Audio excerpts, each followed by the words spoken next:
இப்ப இந்த கோயில்ல உள்ள ஒரு சிறப்பு வாய்ந்த அருவியை காட்டுவாங்க. யாருக்கெல்லாம் கடவுள் நம்பிக்கை இருக்கோ அவங்க மேல மட்டும் தான் அருவியோட துளிகள் விழும். மத்தவங்க வந்தாங்கன்னா அந்த அருவி நகர்ந்து போயிரும். முயற்சி பண்ணியும் பார்ப்பாங்க. நம்பிக்கை உள்ளவரு அந்த அருவியில குளிக்கிறாரு. பத்ரிநாத்ல வச்சு இறந்த பொண்ணு தன்னோட அப்பா அம்மாக்கு இவ திதி கொடுக்கும்போது ஐயரு ஆம்பளை பையன் தான் வேணும்னு சொல்லிடுறாங்க. அந்த நேரம் பத்ரி வந்து உட்கார்ந்துடுறான். அடுத்த நிமிஷமே இவனை விரும்ப ஆரம்பிச்சிடுறா. இப்பதான் வாரணாசி கோயில் தேசவிரோதிகளால தாக்கப்பட்டிருக்குன்னு தெரிஞ்சது. அங்க உள்ள பாதுகாவலனும் இறந்துட்டான்னு தெரிஞ்ச உடனே பத்ரி அந்த இடத்துக்கு போய் அவங்க எல்லாருக்கும் தண்டனை கொடுத்துட்டு அந்த புண்ணிய ஸ்தலத்தையும் அந்த மக்களையும் காப்பாத்திடுறான். இந்த பக்கம் ஹீரோயினி அழகநந்தா பத்ரியை காதலிச்சதுக்கு அப்புறம் பத்ரி நம்புற கடவுளை நானும் நம்புறேன்ட்டு அந்த அருவியில போய் நிக்கிறான். அந்த அருவி இவளை ஏத்துக்குது. இப்பதான் குரு தனக்கு அப்புறம் பத்ரிய வாரிசாக்கலான்ட்டு அவங்க அப்பா அம்மாட்ட அனுமதி கேட்கறதுக்காக வர சொல்லியிருப்பாரு.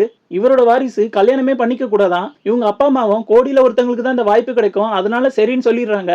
இதை கேட்ட அழகநந்தா மனசு வருத்தத்துல இருக்கும்போது இப்பதான் பத்ரி இந்த கோயில்ல ஒரு தீபத்தை ஏத்தி அது முன்னாடி பிரம்ம கமலத்தை வச்சு தன்னோட விருப்பத்தை வேணுனதுக்கு அப்புறம் 6 மாசம் கழிச்சு தான் இந்த கோயிலை திறப்பாங்களாம். அப்போ அந்த தீபத்தை வந்து பார்த்தா அவங்களோட விருப்பம் நிறைவேறிடுமா.